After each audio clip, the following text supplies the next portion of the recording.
Good evening, everyone. My name is Celeste Martinez, and today I will be presenting a crisis analysis of the 2026 Venezuela earthquake. On June 24, 2026, Venezuela experienced two powerful earthquakes that caused widespread destruction and created a major humanitarian crisis. While earthquakes are natural disasters, the severity of this crisis cannot be explained by the earthquake alone. Venezuela was already facing significant political, economic, and humanitarian challenges before the disaster happened, which made recovery much more difficult. For this presentation, I selected psychological first aid as my theoretical framework because it is an evidence-informed approach designed to support individuals, families, and communities in the immediate aftermath of disasters. Throughout this presentation, I will also examine the crisis through a diversity, equity, inclusion, and accessibility and human rights perspective to better understand how pre-existing inequalities affected the disaster response and recovery. Finally, I will propose a cultural responsive intervention plan that includes interventions at the micro, meso, and macro levels of social work practice. Rather than simply describing what happened, my goal is to examine why this earthquake became such a significant humanitarian crisis and how social workers can respond using evidence-informed and culturally responsive interventions.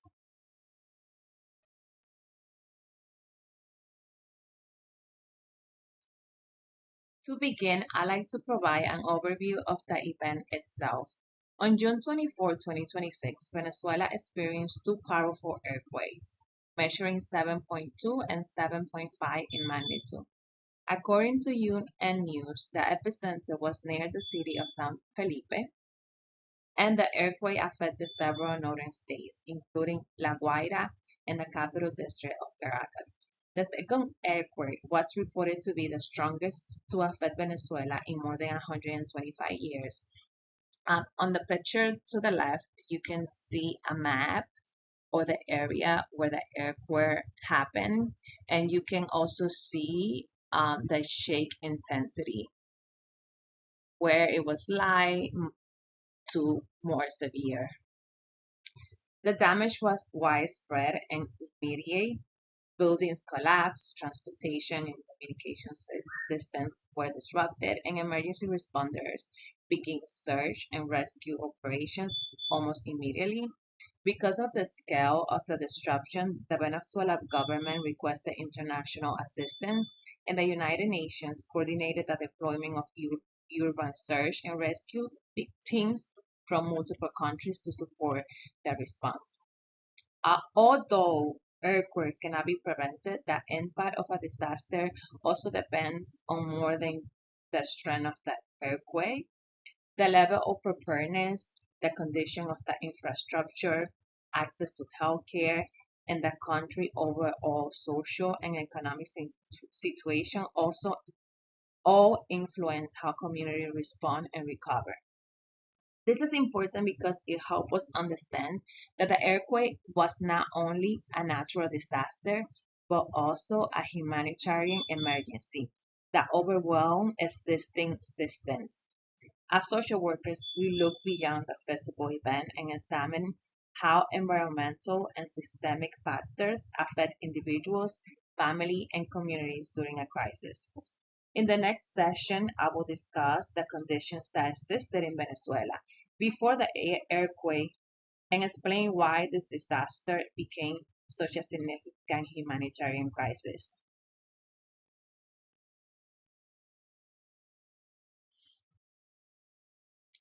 To understand why this earthquake became such a severe humanitarian crisis, it is important to look at what was happening in Venezuela before the disaster happened. According to the United Nations High Commissioner for Refugees, Venezuela had already been facing years of political instability, economic hardship, poverty, food insecurity, and limited access to healthcare and other essential services. Millions of Venezuelans have already been displaced. placing additional pressure on families, communities, and humanitarian organizations. Because of these existing challenges, many people were already struggling to meet their basic needs before the earthquake. Healthcare services were limited. Many families lacked stable housing, and humanitarian organizations were already providing ongoing assistance throughout the country. When the earthquake happened, they this made a more the difficult situation even worse. Recovery became more challenging because the country was already dealing with significant social and economical problems. Rather than responding only to the earthquake, emergency responders also had to address the humanitarian needs that already existed. From a social work perspective, this is important because disasters do not affect everyone equally. People who are already experiencing poverty, displacement, or limited access to health care are often the most affected and face greater barriers during recovery. This is why I believe that earthquake intensify an existing humanitarian crisis rather than creating a new one. Understanding the conditions that existed before the disaster helped explain why such a large humanitarian response was needed. Next, I will discuss the importance of the earthquake on individual families and communities.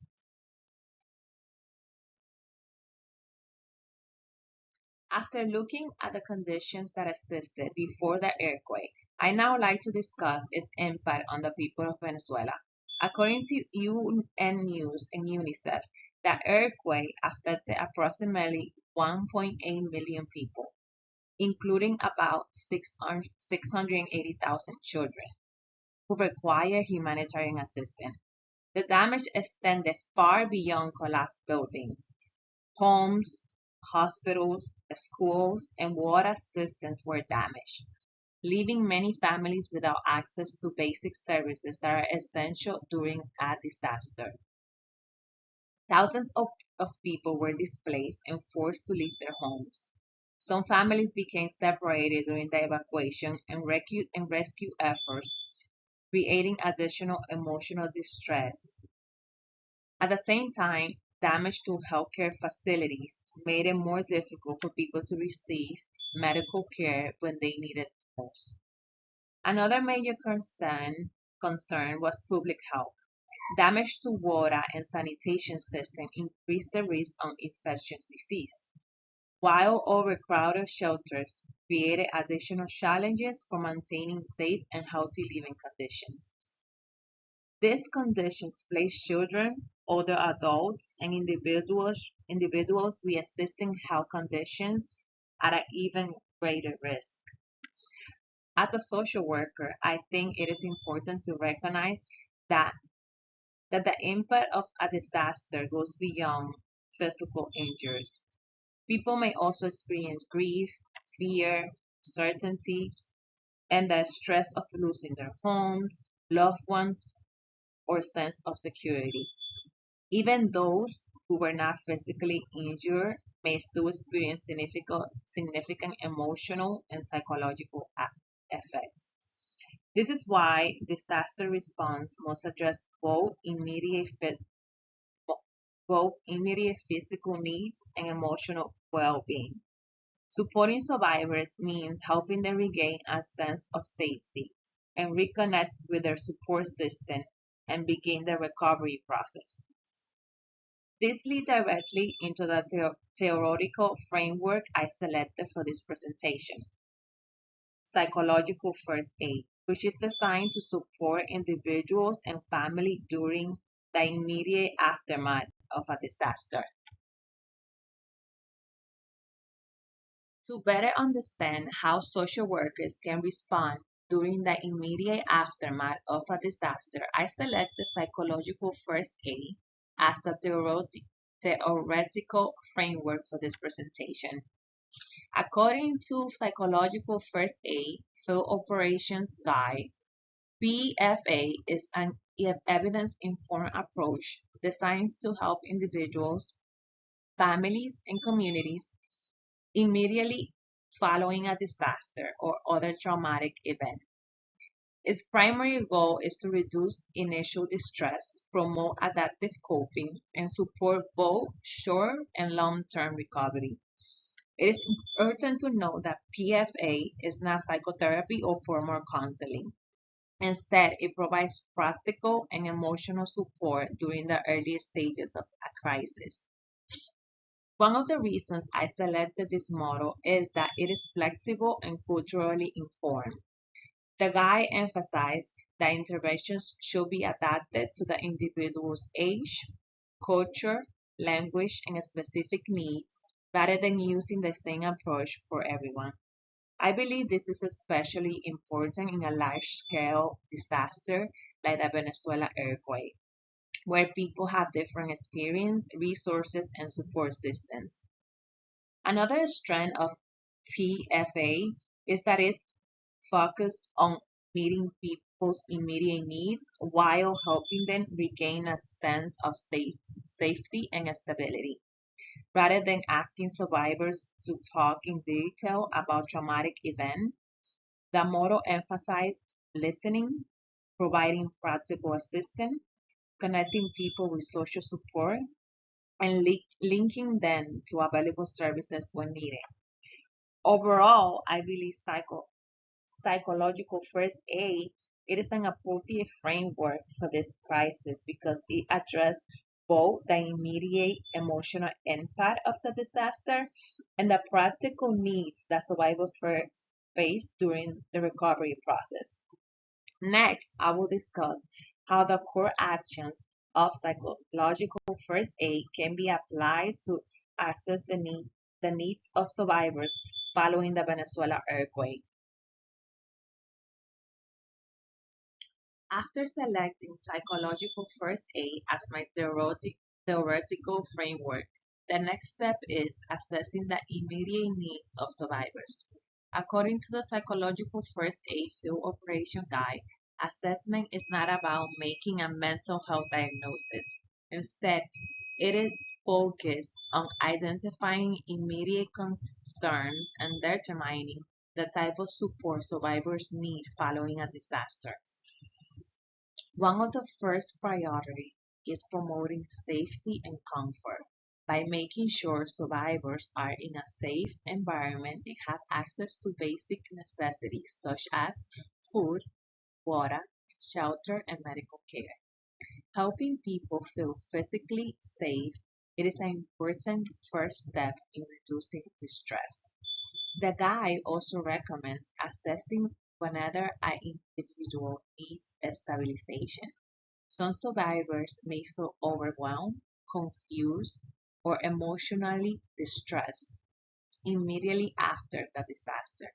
In these situations, the goal is to help the person feel calmer and more grounded before addressing additional needs. Another important part of the assessment is information gathering. This involves asking about the survivor's immediate concerns, and they identifying urgent needs, and understanding what resources or support may already be available. The purpose is to guide the intervention based on each person's situation rather than assuming everyone has the same needs. Once those needs have been identified, social workers can provide practical assistance, help reconnect survivors with family members and other social supports, and provide information about healthy coping strategies.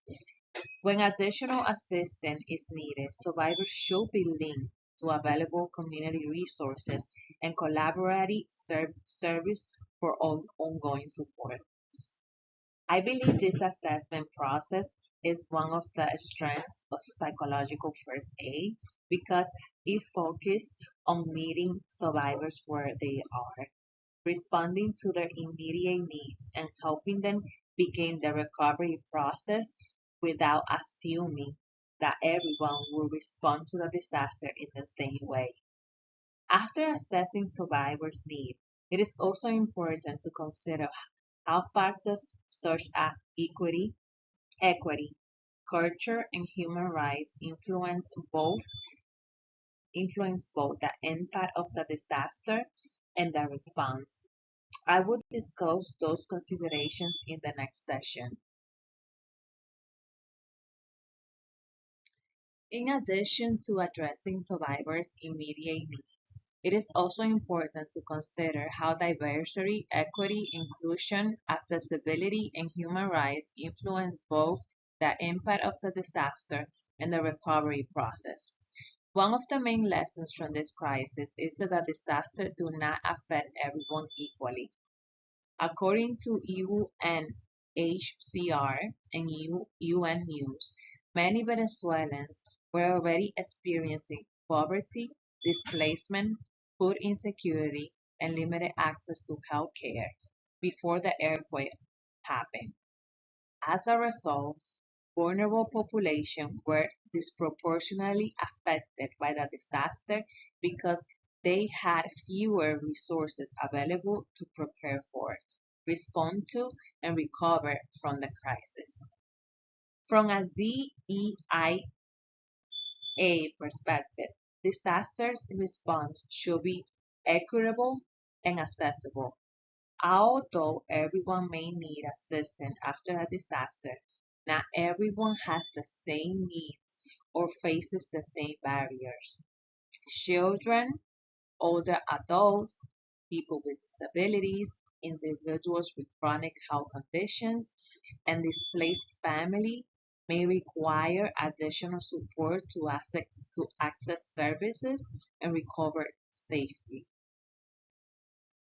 A human rights perspective is also important because access to healthcare, safe housing, clean water, food, and personal safety are basic human rights. When these needs are disrupted by a disaster, humanitarian organizations and governments have a responsibility to work together to protect those rights and ensure that assistance reaches the people who need it most. As social workers, we also have an ethical responsibility to advocate for equity and social justice. This means recognizing the unique strengths, needs, and cultural backgrounds of the individuals and communities we serve. Providing culturally responsive services help build trust, reduce barriers to care, and support more effective recovery. Power dynamics also influence the disaster response.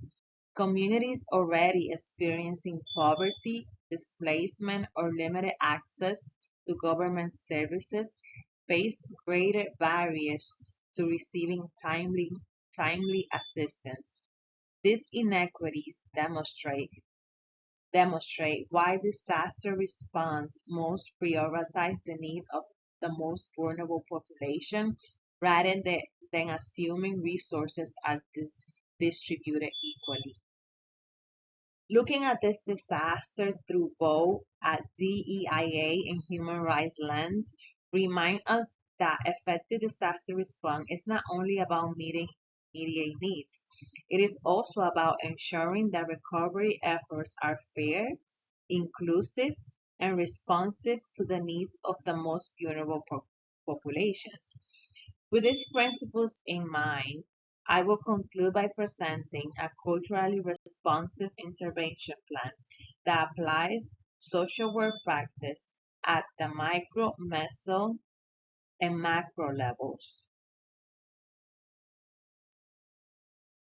Based on the assessment and the principles of psychological first aid, I will propose a culturally responsive intervention plan that includes interventions at the micro, meso, and macro levels of social work practice. At the micro level, I will begin by providing psychological first aid to survivors by addressing their immediate needs, offering practical assistance, and connecting them to collaborative services. The goal at this stage is to help individuals regain a sense of safety, reduce immediate distress, and connect them with the resources they need to begin recovery. At the meso level, I will focus on strength, strengthening family and community supports. This includes helping reunite family members when possible, encouraging participation in community support groups, and coordinating services with schools, shelters, healthcare providers, and other community organizations. Working together with these community partners help ensure that survivors continue receiving the support they need throughout the recovery process. At the macro level, social workers have an important advocacy role. I will advocate for equitable disaster funding, support efforts to strengthen healthcare infrastructure, and promote long-term community recovery. These interventions are important because recovery does not end once the immediate crisis is over. Communities often continue to experience social, economic, and health related challenges long after the disaster has passed. Across all three levels of practice, it is important that service remain culturally responsive. This means respecting each person's cultural background, language, beliefs, and individual experience while ensuring that services are accessible and responsive to their specific needs. Social workers should also collaborate with organizations already responding to the crisis, such as UNHCR, UNICEF, local community organizations, and other humanitarian partners, to coordinate services and reduce duplication of efforts. Overall, I believe that combining psychological first aid with culturally responsive social work practice help address survivors' immediate concerns while also supporting long-term recovery for individuals, families, and communities. In conclusion, the 2026 Venezuela earthquake shows that the impact of a disaster goes far beyond the physical damage it causes. The earthquake exposed and intensified the political, economic, and humanitarian challenges that were already affecting the country before the disaster happened. Throughout this presentation, I use psychological first aid as my theoretical framework because it provides an evidence-informed approach for supporting survivors during the immediate aftermath of a disaster. I also look at the crisis through a DEIA and human rights perspective, which emphasize the importance of providing equitable, accessible, and culturally responsive services. Based on the assessment I propose, a cultural responsive intervention plan at the micro, meso, and micro levels of social work practice. Each level plays an important role in supporting survivors and helping communities recover over time. This presentation reminded me that social workers do much more than respond to a crisis. We also advocate for vulnerable populations, connect people with resources, and help individuals, family, and community recover and build resilience. Thank you for your time. These are my reference.